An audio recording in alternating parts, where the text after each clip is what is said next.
entrar el año que viene. Sí, no, entonces, y Mariela. lo que ustedes tienen también es pues excelente y nos complementamos.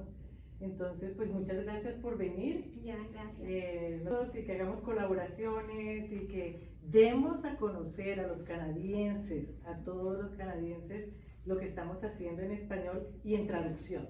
Porque como ven, hay unos eventos que en inglés, en francés, así que y esperamos que el año entrante tengan un evento en portugués, porque es Iberoamérica, ¿no? Entonces, de verdad, bienvenidos. Yo no me puedo quedar porque tengo otro evento, pero los van a filmar todos y yo me voy a sentar y verlos todos los eventos, así que no voy a perder ninguno. Ok, está bien, muchas gracias. Muchas gracias por venir y nos estamos viendo. Silvia, muchísimas gracias por recibirnos. Ay, no. Gracias Y a yo, ustedes por venir. gracias, y yo vengo pues representando, gracias también aquí a Luisa, al Salón de Escritoras Latinoamericanas en Miami, presidido por la señora Fefitol. Y bueno, ella nos hizo favor de mandarte esta medalla por tu abrazo y que esperemos que el próximo año vengamos muchas autoras y autores para estar aquí en la feria tan importante. Ay, ha sido un éxito y yo te quiero hacer esta lectura. Dice, cada libro es una semilla de luz en un jardín llamado La Nueva Tierra. El hallazgo afortunado de un buen libro puede cambiar el destino del alma y de la humanidad. Gracias. Entonces, en nombre del Salón de Escritoras Latinoamericanas, Fefitol, en nombre de la alma mater Felicia Marín, en mi nombre Gabriela Torrente, la imagen, yo te pongo esta medalla, ¡Wow! present, y también el pin, que es lo que nos une también aquí. Ajá. Ay, gracias. ¿Permites? No, pues muy amable, me siento famosa. Con decoraciones. Al Ay, contrario, muchísimas gracias. Para nosotros es un orgullo. Entonces, disfruten del evento y nos vemos en otros, tal vez, eventos o en el corredor, o visiten a los expositores. ¿Ya fueron? No, sí. Uy, tienen que ir, está buenísimo, está buenísimo. Yo soy mejor escribiendo que improvisando, hablando. También soy mucho mejor trabajando con niños que con adultos, así que estoy muy asustada. Entonces, el tema es la importancia de la literatura infantil en la preservación de la lengua materna. Cuando tenemos pequeños, cuando vivimos rodeados de niños y tenemos la riqueza de nuestra lengua hispana, hacemos un esfuerzo muy grande por hablar con ellos en español y eso es maravilloso, pero no es suficiente. Porque la lengua hablada es una lengua espontánea, una lengua que surge de la espontaneidad, de la necesidad, de lo concreto, de lo inmediato. Pero la literatura, la lengua escrita, con la lengua escrita uno transmite emociones, uno transmite sentimientos, uno se traslada a otras realidades, uno compara, uno desarrolla el pensamiento crítico porque el niño primero se lo leen los padres y hace preguntas y empieza la pregunta y la duda. Y en el desarrollo del cerebro, en el desarrollo, es muy importante eso. Entonces, soy también maestra Montessori y María Montessori decía que a los niños hay que hablar, la lengua materna es la primera lengua que se aprende de manera natural y espontánea. El niño no realiza ningún esfuerzo. Pero no hay que hablarle a los niños con diminutivos ni como pequeñitos, sino hay que hablarle con palabras grandes siempre y cuando ellos pregunten y ellos nunca pensar que el niño es incapaz de comprender. Tampoco es bueno imponer conceptos que son difíciles, todavía no están preparados, porque entonces el niño puede sentirse frustrado. Pero toda la curiosidad posible que llegue al niño y toda la interacción hay que satisfacerla de la manera más respetuosa, porque el niño tiene la capacidad para asimilar, si uno tiene la paciencia de explicar y de leer y mostrar. Entonces, por eso los libros de los niños es muy importante que tengan imágenes. O sea, en un libro ilustrado uno puede, primero el niño, o sea, con la experiencia cotidiana con mis alumnos, ellos primero miran las imágenes y en las imágenes ellos hacen una historia y la pueden compartir. Si el niño todavía no sabe leer, a lo mejor le hace una historia del libro solamente basada en las imágenes y usted la puede ir corrigiendo. Después, cuando va leyéndole el libro al niño, va haciendo memoria con ese niño, el niño le hace preguntas, y casi siempre los libros de los niños tampoco debemos hacerlo pensando que es para niños, ¿no? En el libro de niños uno usó metáforas, uno hizo las fábulas, pero lo único que cambia es los personajes, que no, a lo mejor no son personas adultas, pero la trama, o sea, en este libro hay una historia que uno la puede traspolar a la vida real de las personas adultas, pero lo único que cambia es que los personajes son palomos, pavas, ¿me entiendes? Son animales. Y entonces, por eso es tan importante. Y el niño, por ejemplo, que uno le lee, que uno que está acostumbrado a leer de pequeño, ese niño va a continuar leyendo en cualquier lengua. También se ha comprobado que cuando el niño domina su lengua materna y se expone a otra lengua extranjera, llega a su escuela, a su primer grado o a su kindergarten, conociendo su lengua materna, le es más fácil aprender. De lo contrario, que las personas dicen, no le voy a enseñar español porque el año que viene va a empezar en una escuela en francés o en una escuela en inglés y lo voy a confundir. No. Si el niño aprende su lengua materna y tiene seguridad en su lengua, él va a adquirir mucho más fácil su cerebro. La María Montessori también decía que en los primeros 6 años de vida el cerebro se desarrollaba muchísimo, es como más se desarrolla el cerebro. Entonces, y lo digo por mi experiencia personal, yo fui una niña que tuve la posibilidad de exponerme a muchos idiomas de pequeña y mi facilidad es mayor que otras personas que a lo mejor están expuestas a una sola lengua. Yo aprendí a mí me enseñaron, yo aprendí mi lengua materna en un medio donde había libros, donde mis padres eran personas muy universitarios, y empecé en una escuela rusa. Y yo hablo ruso y tengo una pronunciación perfecta. Llegué a Canadá y tuve que aprender inglés, y a lo mejor no lo hablo perfecto, pero mi pronunciación es un poquitico mejor que un latino que nunca se expuso a otra lengua. También hablo francés y lo pronuncio bastante bien. El cerebro, esa plasticidad que logró mi cerebro al pequeñita aprender 2 lenguas a la vez, me facilitó a mí seguir aprendiendo otras lenguas. Entonces, es muy importante la lengua materna. Primero porque también en la cosa cultural, en las raíces, el niño llega a la escuela armado. El niño no solamente va a recibir, el niño va a aportar. Él va a aportar de donde viene. Él ha leído, él conoce, si es cubano, seguramente ya leyó algo de la edad de oro de José Martí.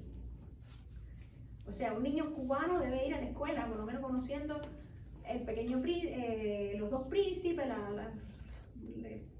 los zapaticos de rosa, y si eres de otra cultura, pues seguramente tienen libros tradicionales de su cultura.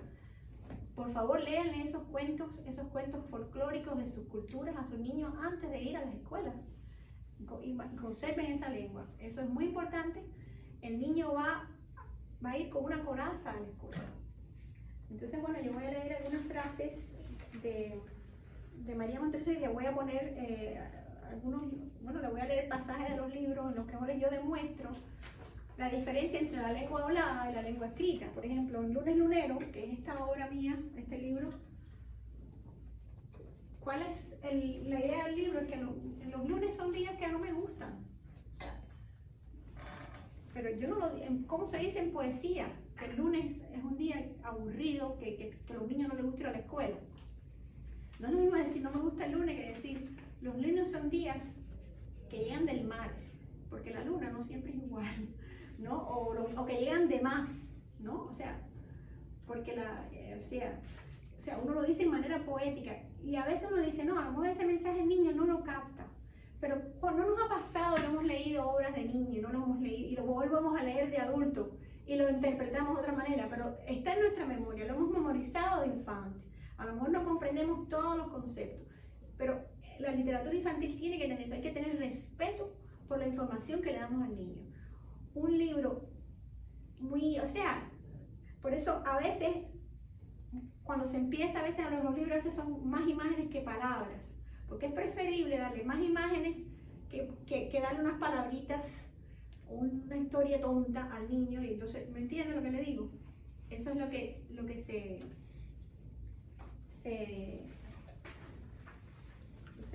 María Montessori afirmaba que la lengua materna es el único idioma que aprendemos con perfección natural y sin esfuerzo en la infancia, ya que la mente infantil tiene un mecanismo conmutador para absorberla fácilmente, pero es clave no hablarles con un lenguaje infantil para que entiendan la forma correcta de las palabras y así se les da seguridad en su autoexpresión, lo cual es fundamental para su desarrollo. Entonces, en cuanto a la lengua hablada y la lengua escrita, en la lengua hablada es inmediato, es lo espontáneo, surge en la conversación sin planificación previa, es sencillo, es directo, se usan palabras comunes, frases cortas y claras. Es más contextual, es informal, son diálogos, es importante y si lo logras hacer ya es un triunfo. Pero, sin embargo, en el lenguaje literario, es un lenguaje planificado y elaborado, se piensa antes de escribir o recitar.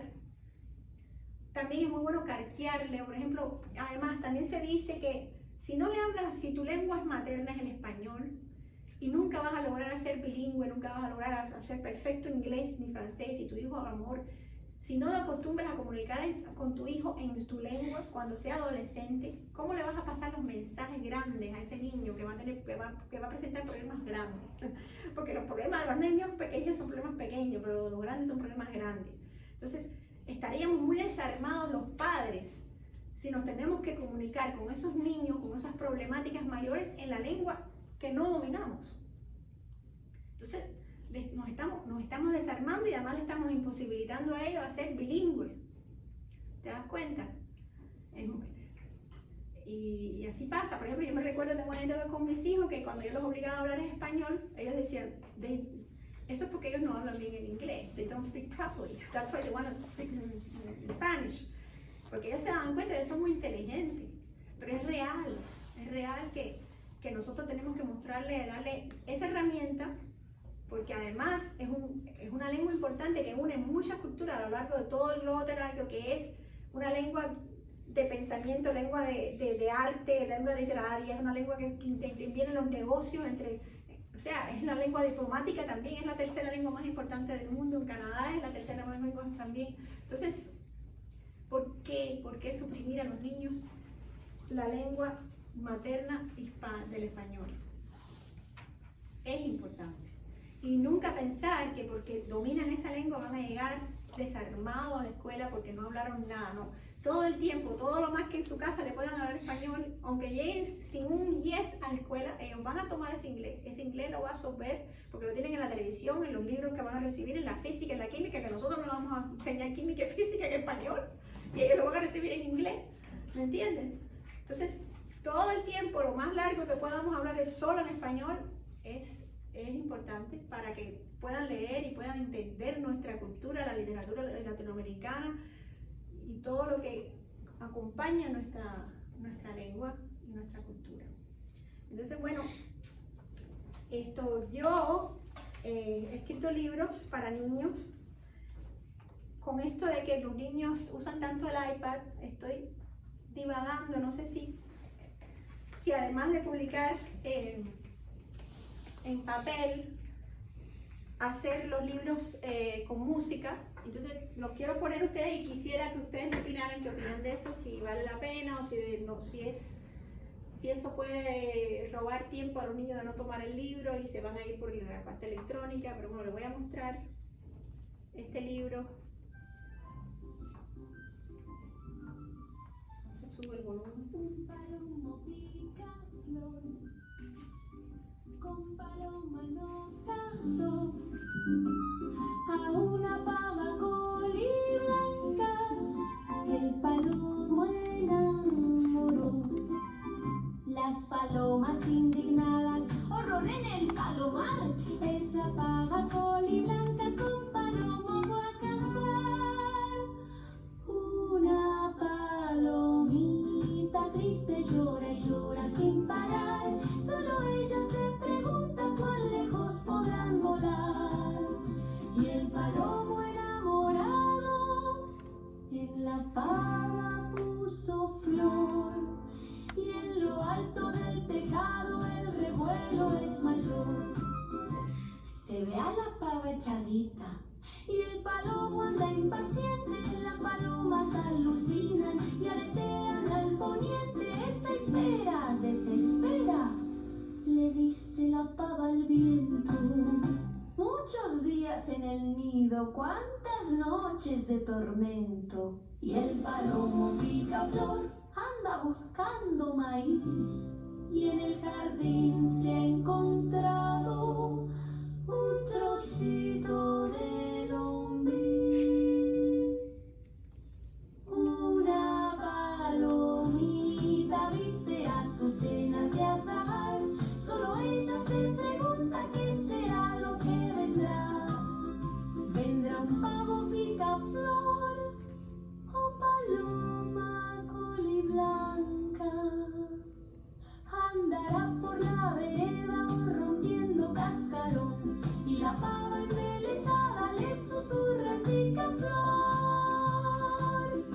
La paloma es colipava y su nombre Blancaflor.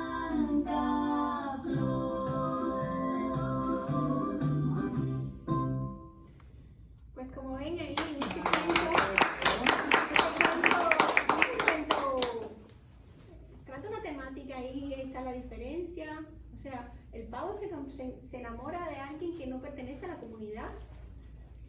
O sea, de un margen, la comunidad no acepta ese amor primero, pero persiste. El amor puede y el amor procrea, y procrea un híbrido, una persona que es completa, que tiene de los dos y se enriquece y es maravilloso. Entonces, ahí hay un mensaje que el niño, o sea, el Blancaflor es la palomita, que se llama Blancaflor porque es hijo de una paloma coliblanca, blanca, y de un palomo picaflor. Entonces, es la mezcla de los dos. O sea, cuando nos hablan, cuando pensamos que la diferencia no es buena, bueno, ¿por qué no? Si mira lo que produce la riqueza de dos fuentes. Entonces, es una historia que ocurre todos los días en la sociedad.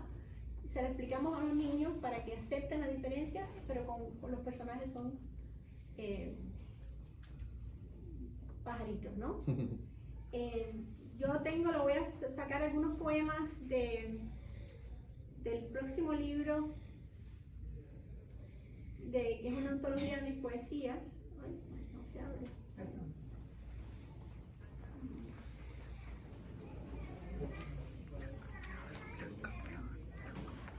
Porque también hay poesías que he hecho aquí que los quiero compartir porque también todos tienen mensaje. Por ejemplo, Érase una mariposa. Érase una mariposa que a la mar se fue a volar, y una sábila del monte le contó un viejo refrán. Mariposa que en el mar se posa, jamás reposa. Y dicen que a mariposa el refrán no le gustó, y a la sábila del monte muy enojada le inquirió: ¿por qué debo yo escuchar a una sábila del monte si mi nombre es mariposa y mis alas no reposan?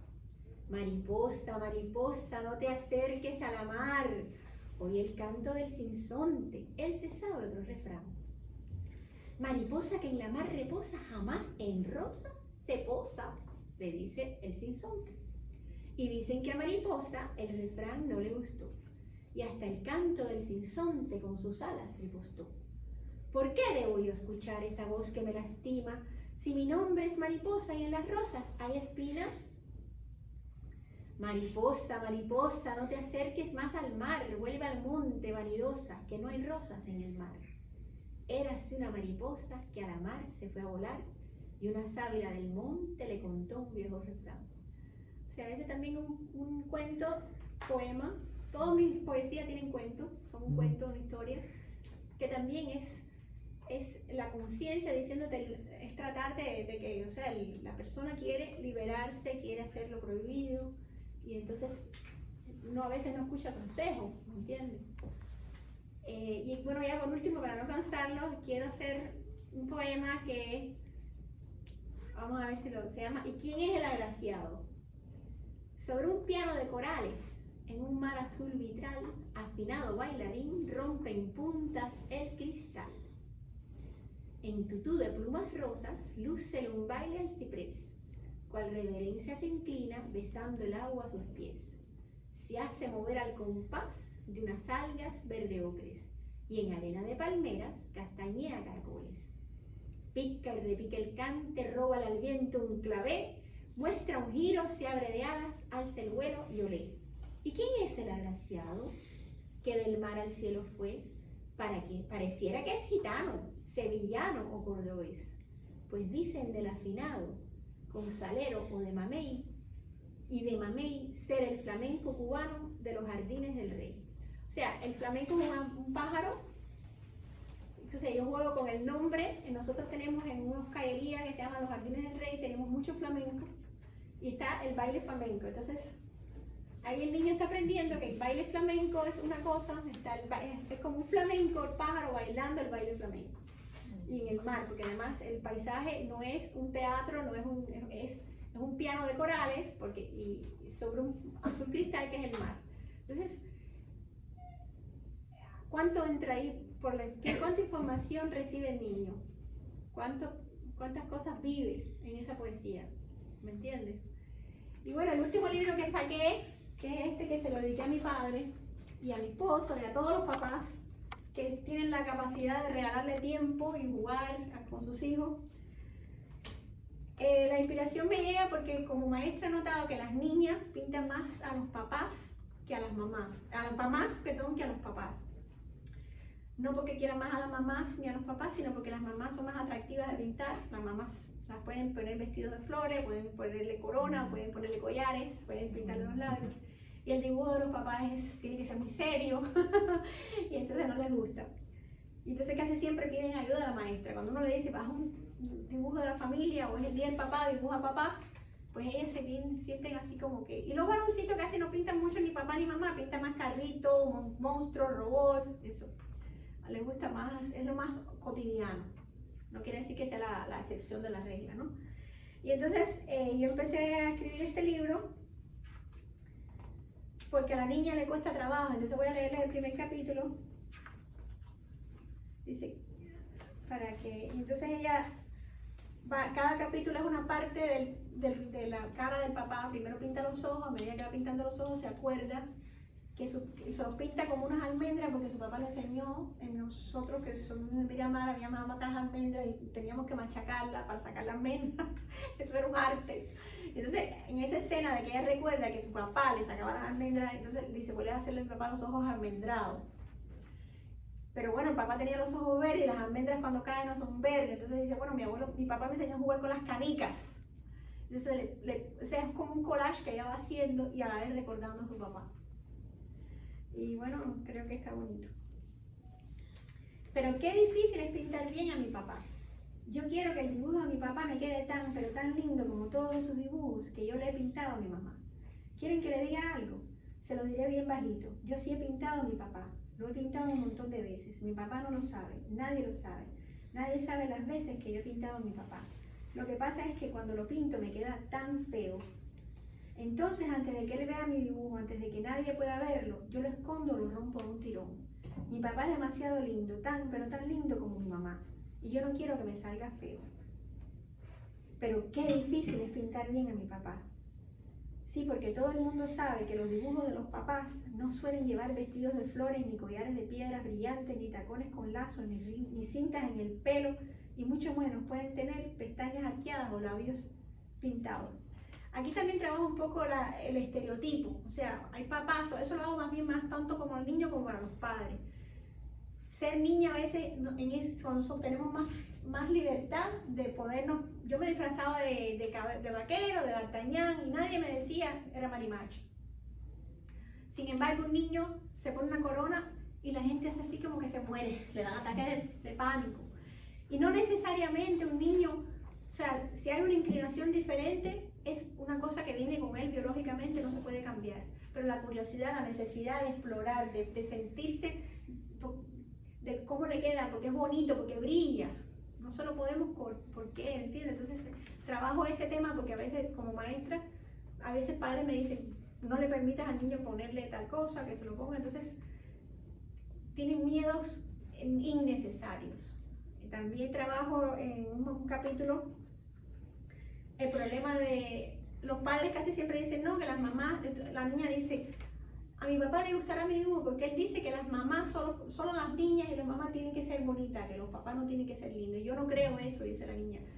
Porque ningún niño se tiene que sentir feo, los varones no tienen por qué sentirse feo. Entonces, se acuerda de un niño en la escuela que es muy tímido y es porque él piensa que es feo. Entonces, ¿por qué pensar que los varones tienen que ser feos, las niñas tienen que ser bonitas, no? Entonces, poquito a poco voy introduciendo mensajes. También la nariz se la tiene que pintar fea porque papá de jovencito se peleó y le rompieron la nariz. Entonces a las niñas le decía, nosotros nos decía que no podíamos pelearnos, o sea, las manos no y así. O sea, hago anécdotas en las cuales muestro cómo la evolución de que los diálogos, la conversación mucho mejor que irse a las manos.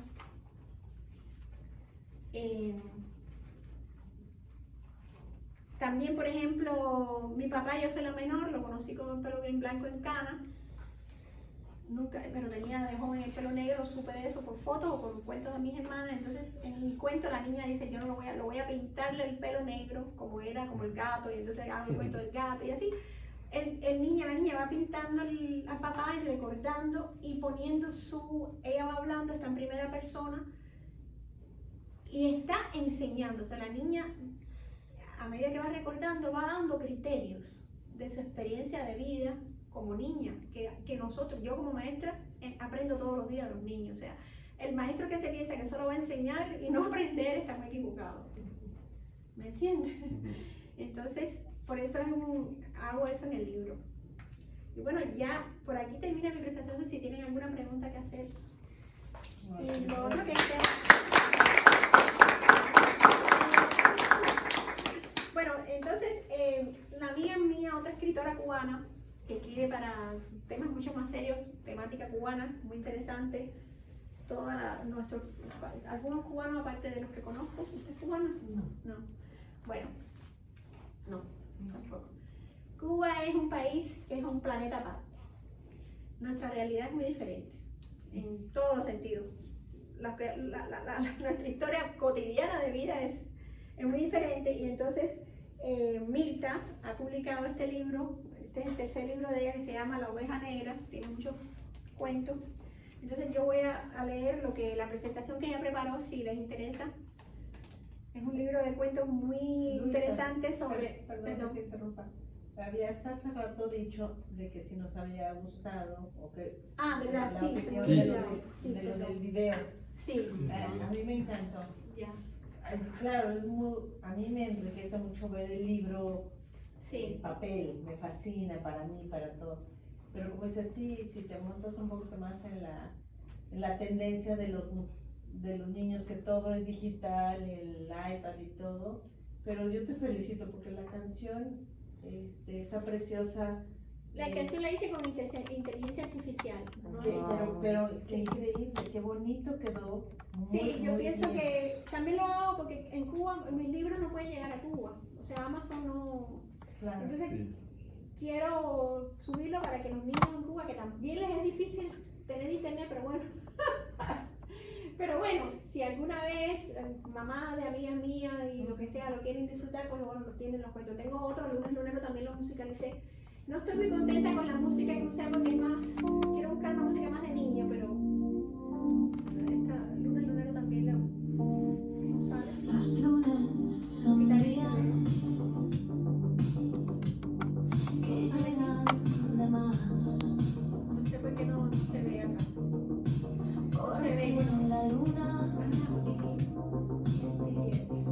no siempre Bueno, aquí no ha terminado, no me sale bien el Lunes Lunero, pero también el Lunes Lunero le he puesto canción y voy a hacérselo a todos los cuentos en verso que tengo. Y no sé, me parece que puede ser una manera de... Pero yo, honestamente, yo creo en que se crea más memoria en la noche, con el niño en la cama, leyendo el libro. Pero para trabajarlo en clase o para hacer obras de teatro, yo pienso que esta herramienta con música también puede funcionar y puede llegar a más niños en diferentes realidades también. ¿Por alguna experiencia en específico hablas de esta diversidad de pensamiento? Sí. Porque por la forma en que trabajas con los niños, es que trabajas y que viste la necesidad de escribir de esta diversidad de pensamiento, porque hablas mucho en muchos cuentos de la Sí, diversidad.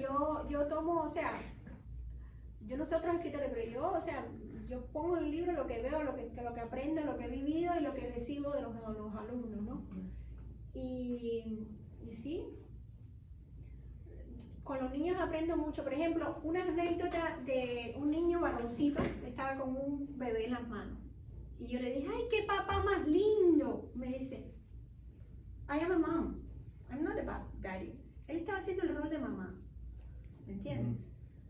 Su mamá tenía un bebé, él era de su hermanito mayor. Entonces, cuando él estaba cargando, entonces la maestra a veces, yo le he dicho, y él estaba jugando a ser mamá.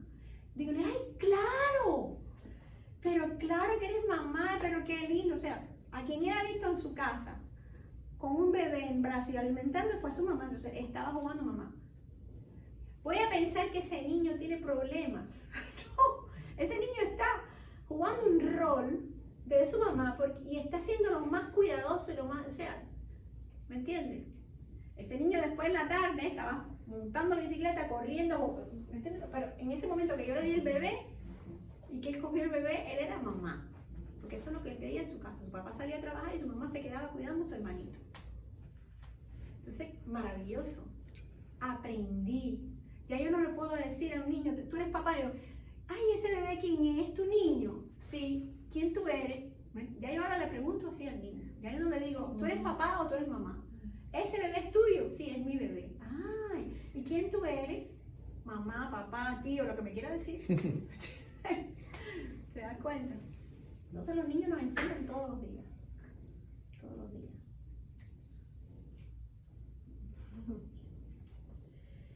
Bueno, entonces, ¿les interesa que le lea lo de Mirta, del libro de la oveja negra? Sí. Claro, claro. Perdón. ¿Dónde está?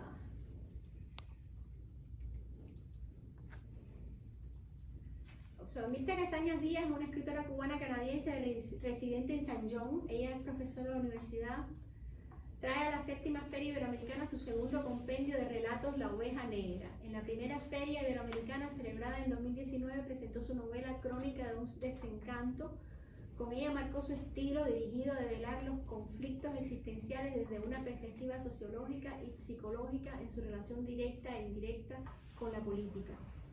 En su primer libro de relatos Rompiendo el Silencio, presentado en la segunda Feria Iberoamericana online y luego en la 6ª presencial, siguió esta dirección, pero convencida ya que los relatos le permitían abordar problemáticas más diversas, siguió este rumbo y nos trae a esta feria La Oveja Negra, un compendio de 13 relatos publicados por la editorial Lunetra en Florida. Sobre este texto, su director Pablo de Jesús Socorro escribió: la literatura contemporánea cubana ha sabido explorar con profundidad los conflictos internos y externos que marcan a sus personajes. Y La Oveja Negra de Mirta Casañas Díaz es un ejemplo sobresaliente de esa capacidad narrativa. La autora nos entrega un libro compuesto por 13 relatos que oscilan entre la ficción y la realidad. Una combinación que no solo nos acerca a los protagonistas, sino que también nos sumerge en sus dilemas personales y en el contexto social que los rodea.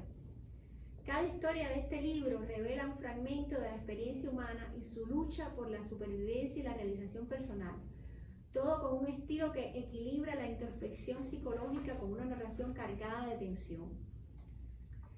La primera obra, el primer cuento que yo me lo leí, se llama El Miedo, un relato que explora cómo un simple mensaje. ¿Qué pasa?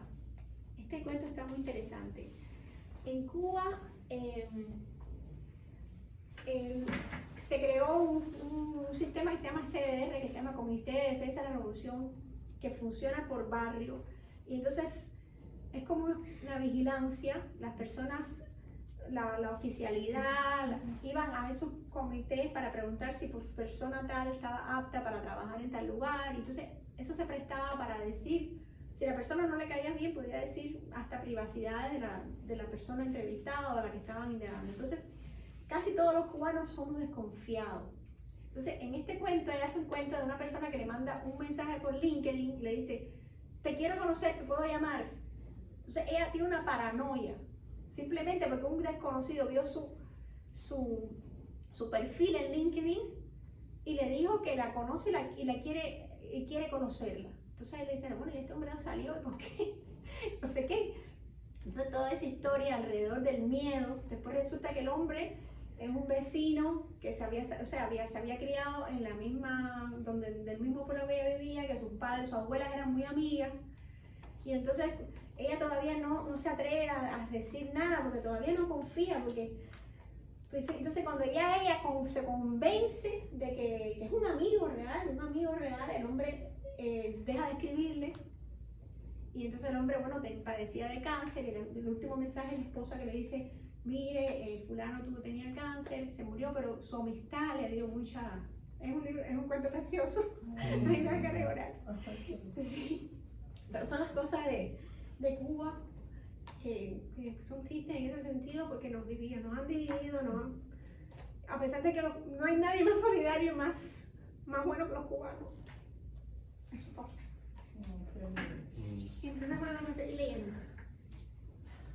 En este cuento se aborda el conflicto de identidad de quienes han tenido que dejar su tierra natal y buscan reconstruirse en un entorno ajeno. Casañas Díaz muestra con maestría cómo la distancia física no siempre se traduce en una distancia emocional, pues los lazos con la patria, la familia y los recuerdos siguen ejerciendo un peso significativo en la psiquis del exiliado. Uno de los aspectos más notables del libro es la forma en que Mirta construye personajes que resultan profundos y complejos.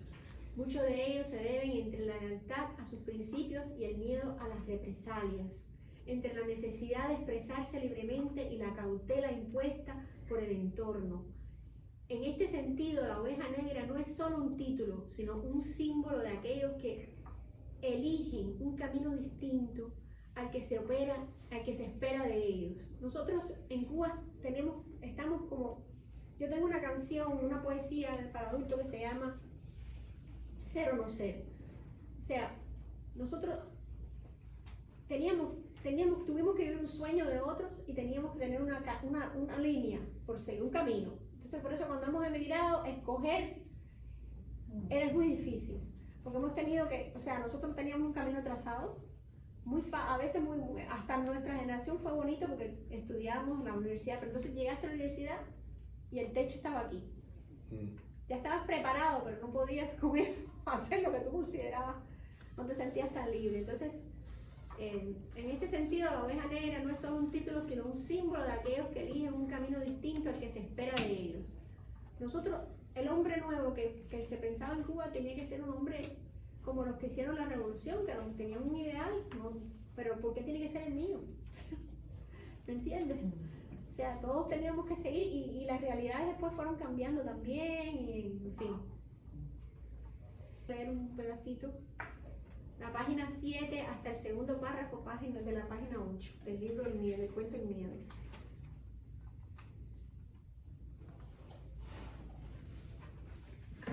El miedo se titula el cuento. Un simple mensaje recibido por LinkedIn despertó en mí un sentimiento que creía neutralizado y vencido. O sea, hacía varios años me había sumado a esa red y para ello subí una pomposa autobiografía porque pensé, mientras más detallada, más posibilidades tendría de establecer algún contacto para un buen empleo. Con el tiempo me convencí que nadie tiene tiempo para leer todo lo que aparece en las redes. La síntesis es vital.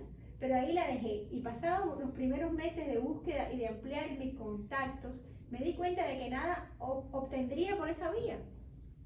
Por eso cuando vi el puntico rojo en el app lo abrí, porque detestaba tener los avisos que no leía. Acostumbrado en la mañana mientras desayunaba a abrirlos todos, revisarlos rápidamente para luego ir a los que me interesaban con más detenimiento. Pude leer, me llamo Eduardo González, soy cubano y me interesa comunicarme con usted para intercambiar criterios. Pánico. Entonces, por favor, escríbeme en mi correo para determinar la vía que utilizaremos si es que usted accede. Tuve dudas si aceptar o no, pero no podía evitar la curiosidad. A veces pensaba que estaba muerta. ¿Me había aislado yo o a nadie le interesaban mis opiniones? ¿Acaso esta muerte profesional no era más difícil de asumir que la muerte natural? Claro, porque cuando emigramos a veces no podemos ejercer las profesiones al país que llegamos. De la primera estaba consciente, la sentía, me aplastaba, me deprimía, Cada día resultaba un paso más hacia un hueco negro. La segunda era el sueño entero, y una vez cerrados los ojos te liberabas de todas las cadenas existenciales. Además, el mundo platónico de las ideas había sido lo más atractivo para mí de su teoría, y disfrutaba pensar en mi alma vagando por el infinito universo, buscando las respuestas a todas mis incertidumbres del orbe terrenal. Ok, escribí, sin pensar todo el tormento que desataría en mí tal decisión. Cuando terminé de leer las noticias del interés, volví al mensaje. ¿Quién diablos será este tipo? ¿Qué criterios quería intercambiar conmigo? ¿Sería una de las ciberclarias? Esas personas encargadas de rebatir, insultar, amenazar hasta de muerte a aquellos cuyos criterios estaban en desacuerdo con la postura oficial seguida por el gobierno cubano. Se comentaba que recibían el internet gratis y usaban perfiles falsos. Nadie lo había podido mostrar, pero tampoco desmentir. Ahí estaban en las redes, listos para el ataque, aparentemente desde dentro y fuera del territorio cubano. Bueno, muchas gracias.